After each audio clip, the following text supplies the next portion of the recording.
Hello and welcome back to the virtual classroom. I'm your host, Dr. Olmsted. As you can see, today's topic is the Neolithic Revolution. Now, as always, before every lecture, as I say, take a moment, hit pause on this video, jot down that extra lecture outline, and pay particular attention to those key terms on your left. Got it? Let's get started. Now, we left off talking all about the Paleolithic period, and this time we're going to move into the Neolithic Revolution. You see my tagline that's kind of hidden by my video there.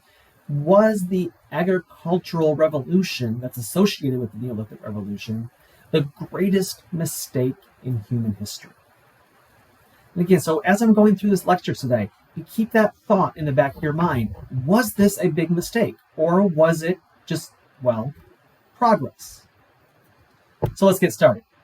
Now, before we do anything else today, the first thing we need to do is talk about what we really mean here. Now, what the Neolithic Revolution is all about is that it produces the world's first quote-unquote civilizations. Or, another term you could use is just the word civilization. It produced civilized society, whatever that means. And that's where we start today. You see, first of all, this is important to understand, this does not occur over a weekend, or a year, or a decade. No. This unfolded over centuries, over millennia. And it will fundamentally transform the way people live, the way they work, the way they relate to their environment, the way they relate to each other.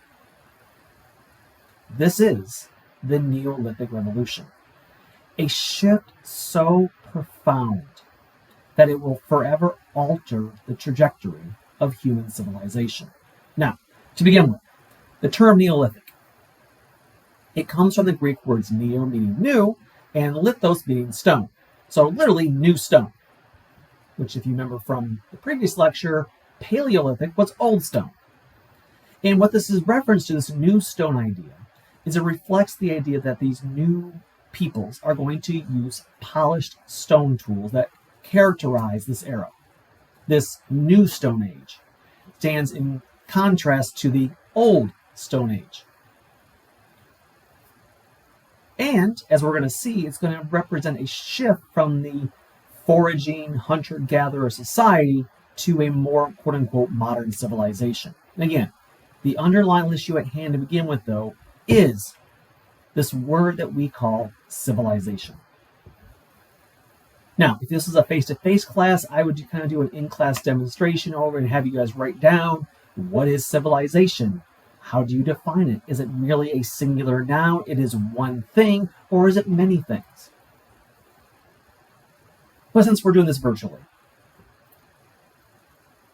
the Neolithic Revolution is what's going to create what we now call civilization. It's a loaded word, though. It's often been used throughout history as a line of demarcation, a line of separation.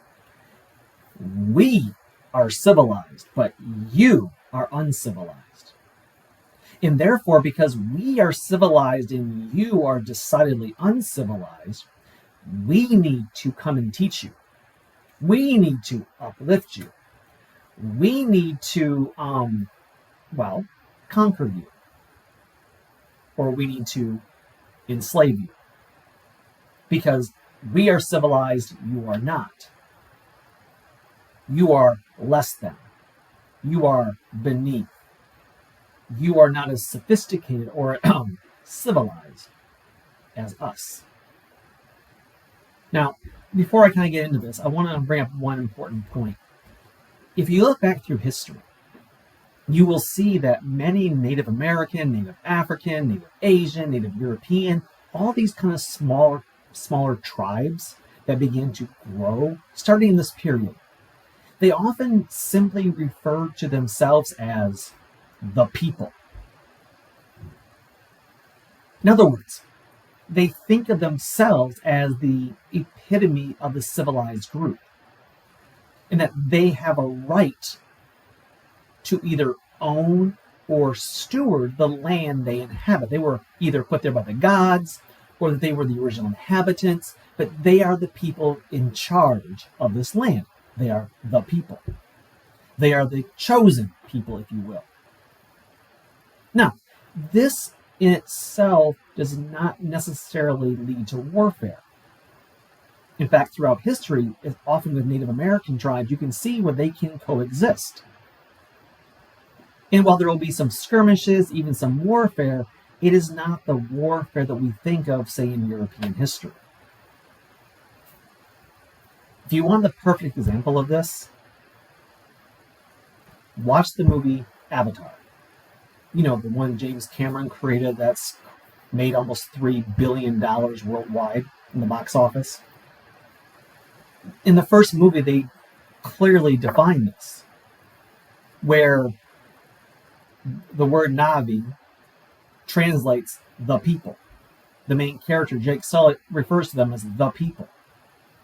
And in the movie, it depicts it very poignantly that both sides, the sky people, the humans, they see these Navi as savages because they are a bunch of tree huggers who walk around naked or half naked. At the same time, the Navi people see these sky people as also savage because they want to destroy, rip away the land just to get this unobtainium. It's a great allegory movie.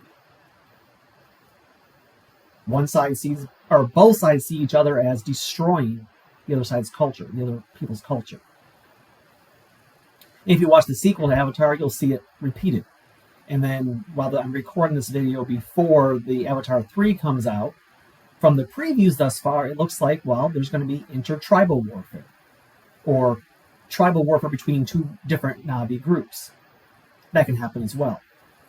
Which is what we normally think of when we think of this idea of civilization being waged against each other. For instance, we're going to get to the Roman Empire later, but it was the Romans who began to call those northern tribes above them, these are the Germanic tribes of modern-day Germany. The Romans began to call them barbarians. Now, in the modern context, we think of barbarians as being brute savages who may be cannibals, they're lawless. But for the Romans, barbarian just simply meant not Roman. That because they were not Roman, they must be less civilized, and therefore it was okay to conquer them. Likewise, when Europeans arrive in the Americas in the 1600s, they see Native Americans as uncivilized because of their lack of clothing, that they did not have private property, that they were not Christian. Likewise, again, the United States referred to Native Americans as savages for similar reasons. And later they will impute that term savages and uncivilized to groups like the Filipinos, or those from Guam, or Puerto Ricans, who were so-called heathen savages that needed us to come and civilize them, teach them, learn them. And so it's a loaded term. It's been used for millennia as a way to demarcate the civilized us from the uncivilized them. It's often used with racism and eugenics, where some groups of people are seen as less than. They're designed inherently to perform certain types of manual labor in farming. In other words, it's okay that we make these groups of people perform this type of labor because, well, that's the way they're designed. They are less civilized. They're less evolved than us. This was the argument used to enslave African Americans pre-Civil War. It's been the idea since the 1920s up until 2025, where just in the first week of August, political leaders referred to Latinx groups as being designed to work farm labor, that their backs don't give out on them because if they did, they would die. In other words, they were created to do this farm work, this manual labor, that they are less evolved, less civilized than, well, Americans. But I digress. In a world history or a Western Civ course, the idea of civilization generally comes down to kind of a few notable things. So here's a little bit of a list for you.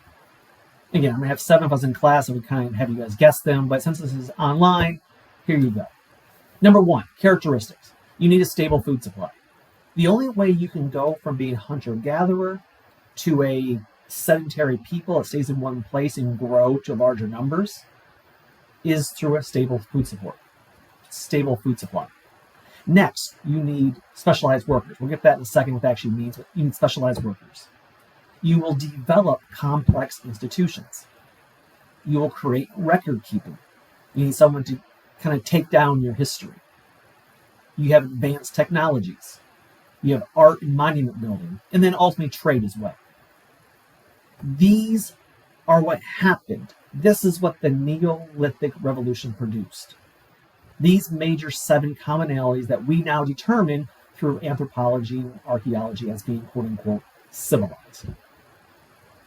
So this, the Neolithic Revolution, as it is called, marks the transition from a nomadic existence centered on hunter and gathering to a more settled, sedentary way of life that's based on agriculture and or animal domestication. In fact, the phrase itself, Neolithic Revolution, was popularized by archaeologists. You see him on the screen there. His name is V. Gordon Childe. He used the term revolution to stress this tremendous transformative nature of all these changes. Some historians prefer the word transition because it was gradual rather than abrupt, but the point remains, this might be the most transformative era of human history. So one of the big things that makes a big difference here is the idea of a stable food supply. Because without a stable food supply, nothing else works. And first and foremost, the Neolithic Revolution is about having a stable food source. No longer needing to hunt and gather to find your nutrients. So it starts with farming. Now, let's be very clear. This does not happen in just one area and then spread, radiate out. No. This happens almost simultaneously, seemingly simultaneously, in different areas of the world. This is the domestication of agriculture. We estimate that the earliest evidence is somewhere around 10,000 BCE in the Fertile Crescent you see on the map, which is in Southwest Asia. Why does this matter? Well, again, let me reiterate, agriculture is going to lay the foundation upon which everything else that follows, those things that we cited as being part of, well, civilization.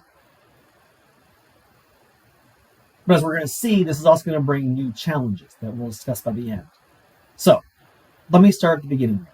Let's recap really quick. Paleolithic ends. So, for hundreds of thousands of years, humans live in these small, mobile bands of hunter-gatherer societies. They hunted wild game, they fished, they foraged for fruits, nuts, roots. Resources dictated movement.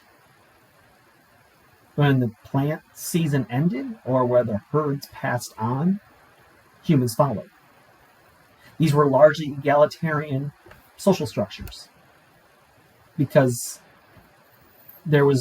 everyone had to share in the workload. There was no food storage surpluses. There was no private land ownership. There was little social hierarchy. But by that around 10,000 BCE, the world was changing. The Ice Age was coming to an end. There was more thawing going on, thus more green space developing. People began to practice what was called broad spectrum foraging, expanding diets to wider ranges of goods and nutrients. And so you can't understand the Neolithic Revolution unless you first understand that times are changing. The weather itself, the climate is changing. And right around that 12,000, 10,000 years ago period, we will enter in the Holocene epoch, or the Holocene era. Temperatures rise, glaciers retract, sea levels climb, flooding in some coastal areas, but also create new fertile zones. And this is where we really want to begin, because these forests and grasslands expand, especially in the area like the Fertile Crescent. The Mediterranean climate of this region was ideal for certain plants and animals. There were wet winters, hot, dry summers that helped the growth of cereal products such as wheat and barley, lentils and peas. In East Asia, it supported the growth of wild rice, while the Yellow River nurtured millet. In the Americas, microclimates helped with maize, and beans, and squash. And what this will lead to is a huge population explosion. You see, what happens here is, I mentioned this in my last video, a hunter-gatherer society can only sustain a group of about 20 to 30 people, give or take a few. Once population growth through natural reproduction got to about 30 people, you had to split off into separate groups and form a new hunter-gatherer society group. But once you have a stable food source, once you're able to actually grow crops, now you can not only grow the crops for a stable food source, but then you figure out ways to store those crops, store the food supply. Now you can move from groups of 20 to 30 people to groups of 50. And then once those 50 people are able to sustain and grow and store crops, then you grow to 100 people, and then 200. And as you grow larger and larger groups, you develop these more complicated societies, but you can only do so because you have a stable food source, whether you're storing grain crops or whether you are having, domesticated animals nearby to harvest and eat. And that's where we started the story today. We begin here at the Fertile Crescent. This is the earliest well-documented evidence for plant and animal domestication. Now, don't let the word domestication fool you. Domestication just means the process by which you are modifying the plant or animal to make it readily available for human consumption. Now, let me be very clear. This takes place not over a week or a month or a year or even a decade. This takes place over hundreds of years. You don't just wake up one day, grab an ear of corn and say, oh, I found my new food source. No. Humans of this era had to manipulate through selective breeding both plants and animals to produce the stable food source. And again, the earliest examples right here, the Fertile Crescent. Some of the earliest cities you see right there, I'll go into a little more detail on them later, but you see it there in southern Turkey and then also in Jericho there. But this is the one I know the best. So I'm going to start here with corn or maize.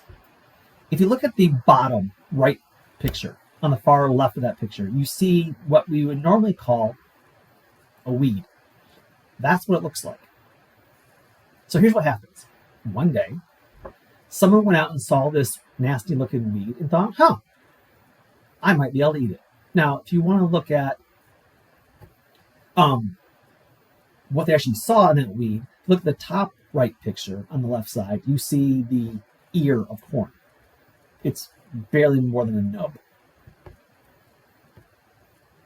Someone ate it and said, not very good. So they decided to manipulate it. They found the fattest, juiciest small ear of corn they could find, and then they replanted those seeds. And then when that harvest came in, they found the fattest, juiciest ear of corn they could find, and they replanted it. And when that harvest came in, they found the fattest, juiciest small ear of corn they could find, and they replanted it.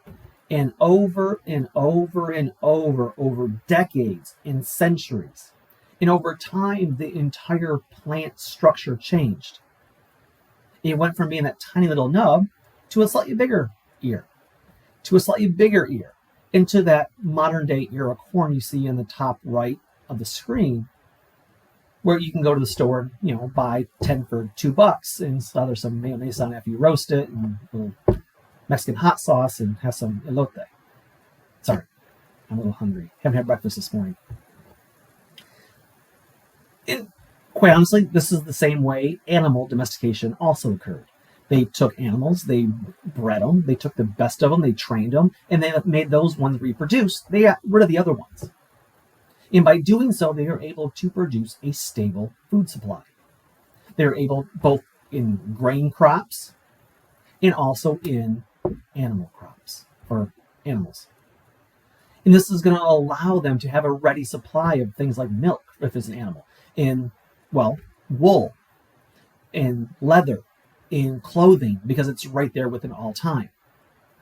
And again, this was not just limited to the Fertile Crescent. My example I gave was from Mesoamerica, from the Americas. You can also go to China, and you can look at what was growing there. In fact, here's a helpful little list for you right here. Let me move my picture for you so you can see it.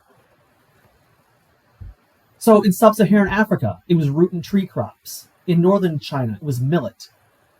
In Southeast Asia, it was rice. In New Guinea, it was taro root, bananas, and sugarcane. In Mesoamerica, the aforementioned maize, bean, and squash, the so-called Three Sisters. And in Peru, it was quinoa, manioc, sweet potatoes, and even llamas. In fact, just a fun little fact, llamas was the only domesticated pack animal in the Americas. There was no horses in America. Now, please note, this was not by accident either. That these things all developed around water sources, because you need water to grow crops. You need a stable water supply to irrigate those crops and to keep things growing. Therefore, it's no fluke. All these major early civilizations will grow near a stable water supply, usually rivers. And so, like Mesopotamia is around the Tigris and Euphrates River. Egypt around the Nile River. In China it was the Yellow River. In India it was the Ganges River. In Americas, it was slightly less around the direct water river, but it was still by water source. Now, what does this mean, though? What happens next? Well, it's one thing to create this new society, but what it does is it gives way to a whole new structure. It creates what we would call specialized labor force or specialized workers. So here's what it is. And it was in class, this would be more of a demonstration, but go with me here. Okay, so you settle down, your population is growing now, you have 200 people. But here's the thing. You don't need 200 people to farm all the time. You just don't need it. Once you've developed the crop process, you don't need 2 or 3 or 4 or 500 people all doing one task. And so 10 or 20 people do that task. They farm, because that's important. 10 or 20 people take care of the animals. They're herders or shepherds. Well, you still got another good 200-300 people sitting around. So what do? Well, you need someone to irrigate. So they're not farming per se, but they have to figure out engineering to get water from the rivers to the fields. So they dig trenches, and they're in charge of that.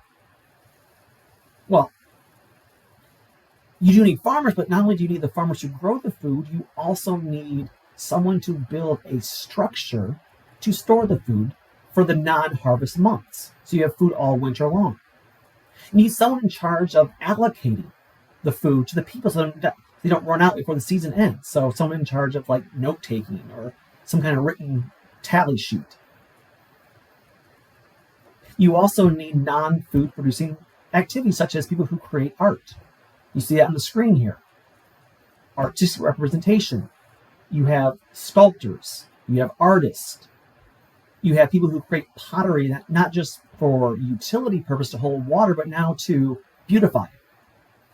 And again, when you were doing a hunter-gatherer society where you moved around constantly, you didn't take the time to make beautiful pottery because it was likely going to break when you're carrying it. It was heavy. You made utility products. Now, because you're sedentary in one place, you get to make more beautiful designs. You have record keeping. You have astronomers who study the stars. You have people who do writing. You have people who commit to the arts and sciences. People who study the wind, study the water, the waves. You have people who engage as blacksmiths. People who are traders to go out and trade goods with neighbor civilizations. But also, those are all the positive things. Don't forget also that you have a stable food supply.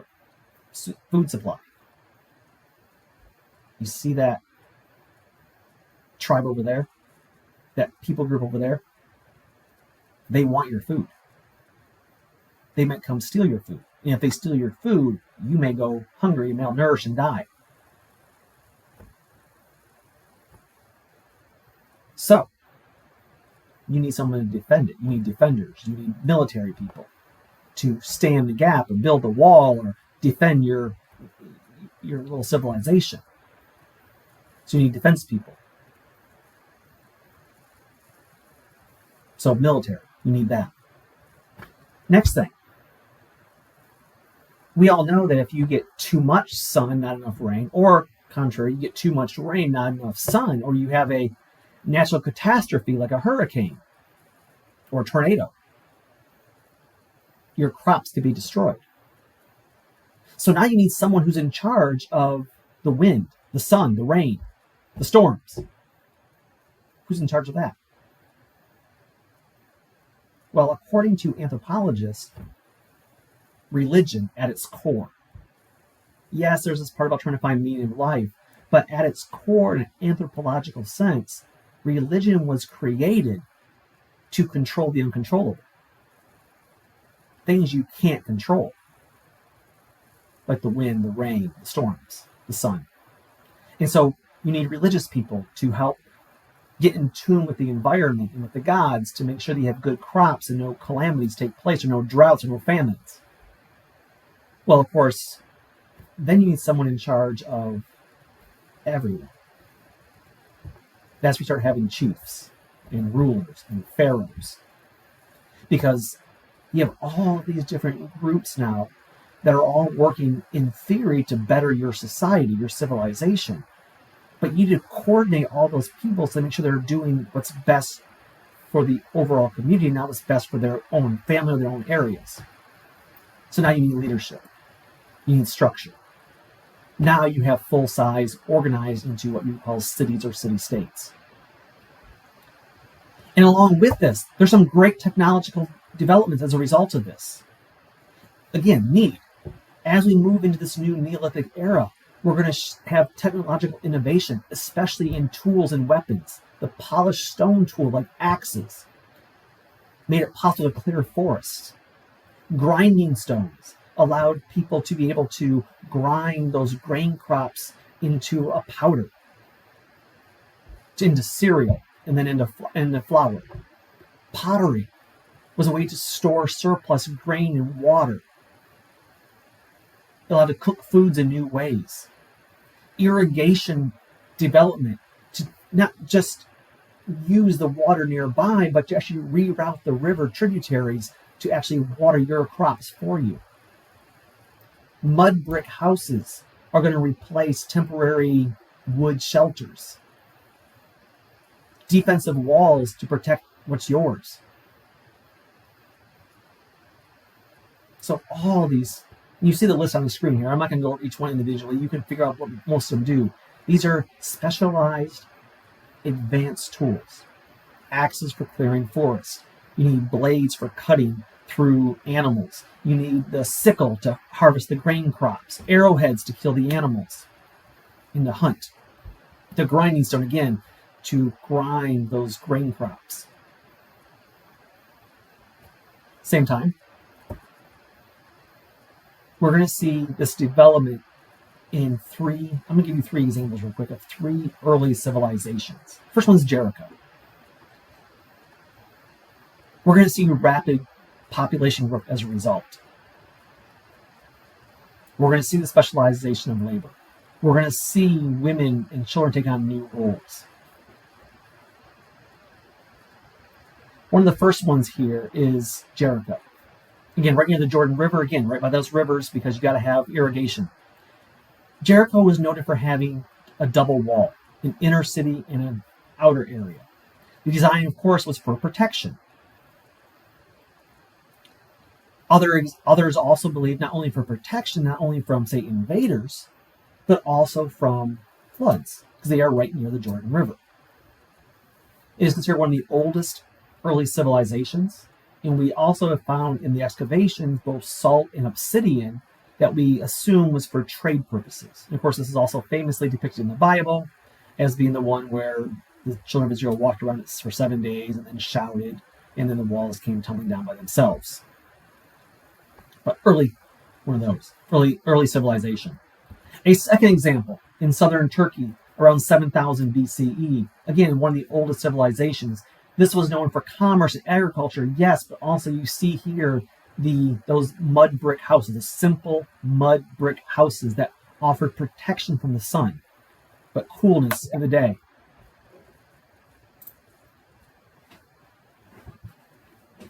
Also featured there are wall paintings, are shrines and figurines that symbolize a more rich symbolic life. Especially 32 acres, and again with a wall around for protection. A third one in China. This was known as the first phase of the Yangshao culture. Again, known for their pottery. Also known for subterranean houses. Again, good for protection, also good for keeping cool in summertime.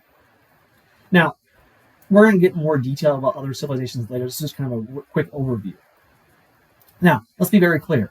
There are some tremendous benefits here. Or as I put it, the good, the bad, the ugly. On the plus side, these developed agricultural revolution civilizations, on the one hand, they allow the population to grow. In addition, there is more protein that people are able to intake due to domesticated and tamed animals. Animals also provided milk, fertilizer, and, as you see on the screen, power for plows. Horses became this vital weapon, not only for transportation and hunting, but then for military. In fact, just to be clear, horses that are being domesticated during the Neolithic period are going to become the primary military vehicle until World War I in 1914. Food surpluses allow for population increases and, in theory, longer lives. The surplus of food also, as I said earlier, does create job specialization. Creates leaders and soldiers and priests and artisans. In other words, complex societies can form. However, despite all these positives, and again, many students, many people look at this and say, this is just progress. This is civilization that we need to get from there to where we are today. And I won't disagree necessarily, but very famous scholar by the name of Jared Diamond, he once called the Neolithic Revolution, the agricultural revolution, the, quote, worst mistake in human history, unquote. Arguing that agriculture led to poor nutrition, more disease, and greater social inequality. Let me repeat that. Poorer nutrition, more disease, greater social inequality. In fact, he's not wrong. Archaeology evidence supports this. Early farmers had shorter lifespans than their hunter-gatherer counterparts. There was more tooth decay, more evidence of malnutrition because they were living on the same exact food sources year after year for the entire lives. And so they were actually nutrient deficient in foods that, well, vitamins they could not get because they didn't have the foods nearby. Whereas hunter-gatherers, because they moved constantly, had a variety of nutrients, thus more vitamins and minerals their bodies need. In fact, this idea of malnutrition is going to be a trend from the Neolithic Revolution pretty much until like the late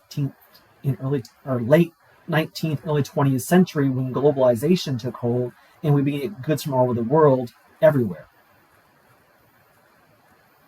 In addition, the adoption of farming was not universal. Many would continue to combine farming with hunting, fishing, or pastoralism for thousands of years.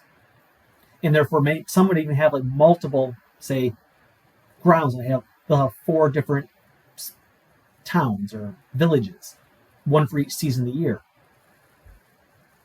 In addition, the agricultural revolution also altered the environment in unprecedented ways. Clearing fields for farming led to deforestation, as were places where copper or bronze or salt was produced because it would clear and deforest the areas. This created also soil erosion. Irrigation. Remember I told you earlier they had to reroute rivers to irrigate your fields. Okay, but that changes the flow of the rivers. It can result in soil salinization. In other words, the water becomes too salty to actually use. This is what happened in ancient Mesopotamia. Domesticated plants and animals underwent changes. Plants and animals literally went extinct because we altered them to the point of their ancestors no longer existed. Living in close quarters also produced new health challenges. As we learned from the pandemic, when a deadly disease begins to spread, if you live in close quarters, disease spreads quickly. Think about any classroom. When someone starts coughing, the germs go everywhere. When one kid gets sick, they all get sick. In addition, living close to animals produce other new diseases. Cattle give you measles, also tuberculosis and smallpox.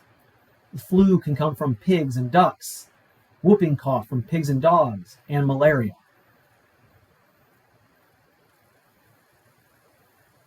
Also, it changes the way we actually live. You see, hunter-gatherers only worked about 20% of their day to provide enough food to survive. In other words, 20% of the day was actual food-related activities, survival activities. The rest was leisure. Farmers, however, have to work 60% of the day to provide enough food to survive. In other words, you are literally losing free time, leisure time. Now, I want to make sure that what this also does is it creates divergence between the world's different parts. Because some areas will develop faster than others, because they will begin to see themselves as the people who always belonged, they begin to see themselves as different from everybody else.